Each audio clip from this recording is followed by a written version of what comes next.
Click the links to send me art for the channel, comic books, or beanies for the homeless, or maybe weed and cheap whiskey. I ordinarily do not use such things, but hey, it's the apocalypse, and I'm really willing to stretch the boundaries a little bit. Mags Visaggio, Richard C. Meyer, Ethan Van Sciver, Mike Miller, Gail Simone, and Cecil. Super stream to save comics. The Budweiser sickness is going to cancel cons this summer and probably the next winter also. That's going to hurt a lot of people. Comics in general are going to drop in sales. Millions of people are going to be working less or out of work.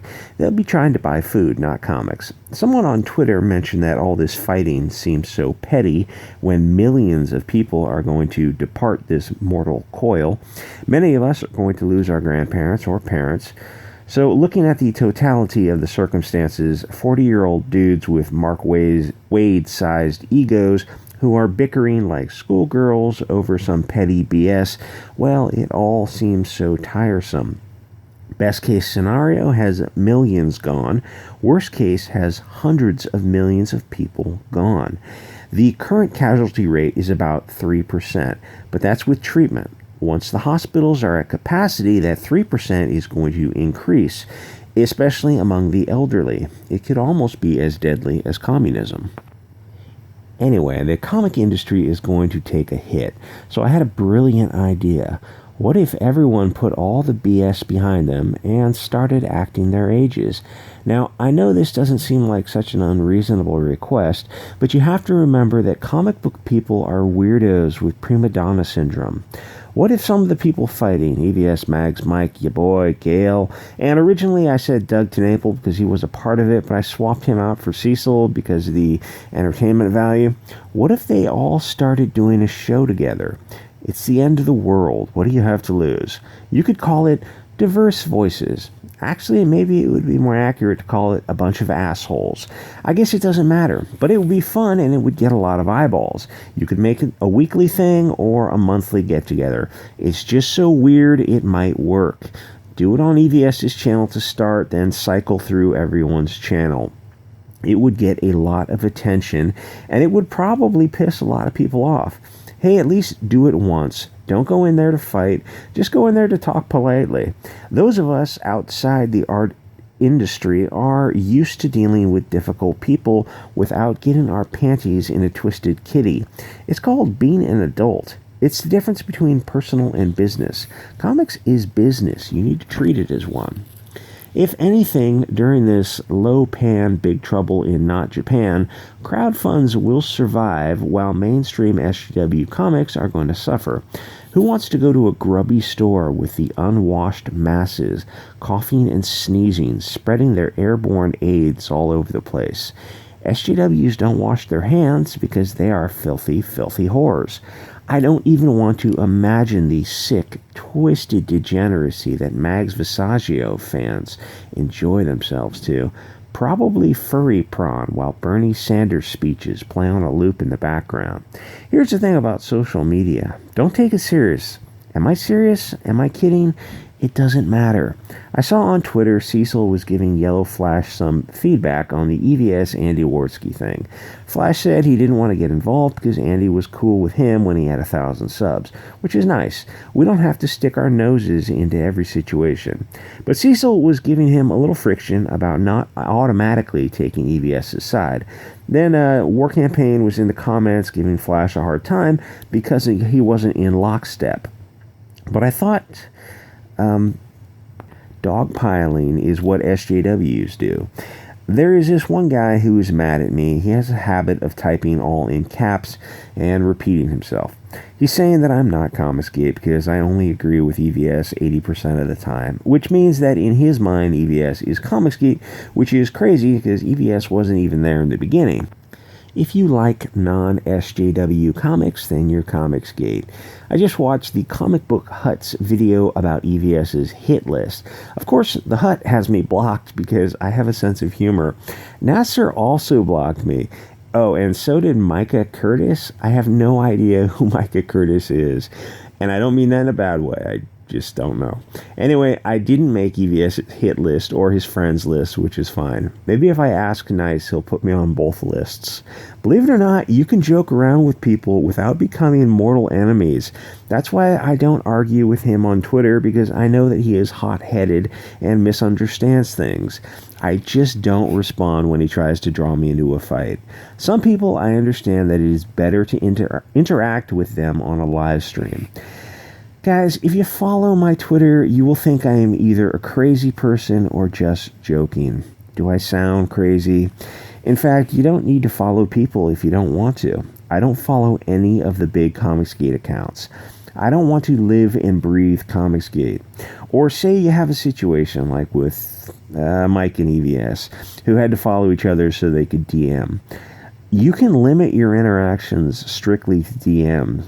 If someone says something that you don't agree with, you just don't have to comment. You're not a politician. You are a comic book artist.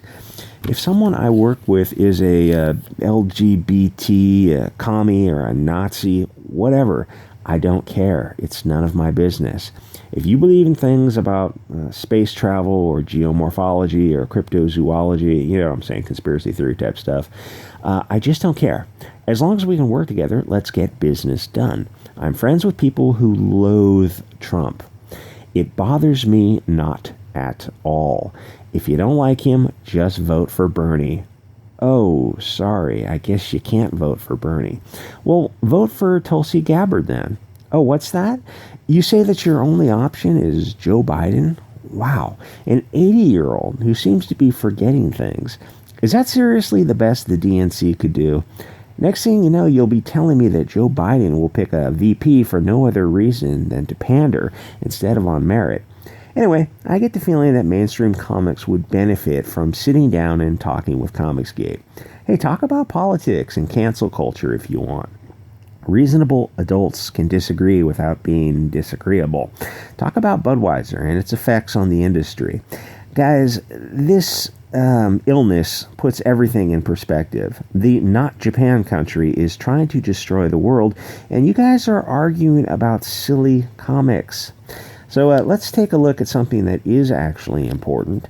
The government is trying to destroy the Fourth Amendment. Hey, look, I gave blood. I give blood as often as I can, so you might have some of my blood in you. I hope that makes you literally shaking with horror at the thought of having such a monster's blood. GOP and Dems using Corona-chan to violate your rights. Today I want to focus on issues and get along, blah, blah, blah, blah. Members of Congress like to violate our rights. Dianne Feinstein infamously called for citizen journalism to be outlawed. The politicians have made some careers at infringing on the second. FISA bill also clearly violates the fourth. Even for Congress, it is extremely rare to see them go after two constitutional rights at once. That's exactly what is happening with the Earn It Act. Full name is the Eliminating Abusive and Rampant Neglective Interactive Technologies Act. It's by a bipartisan attempt to strip away both your First and Fourth Amendment rights. In order to understand why this bill is so dangerous, let's explain how the internet works. Talks about encryption, encrypting the end user and the source, that kind of thing. The founding fathers were big believers in people being secure in their papers and their person. That's a fundamental part of America right there. Part of this gets into shit. I can't say it on YouTube.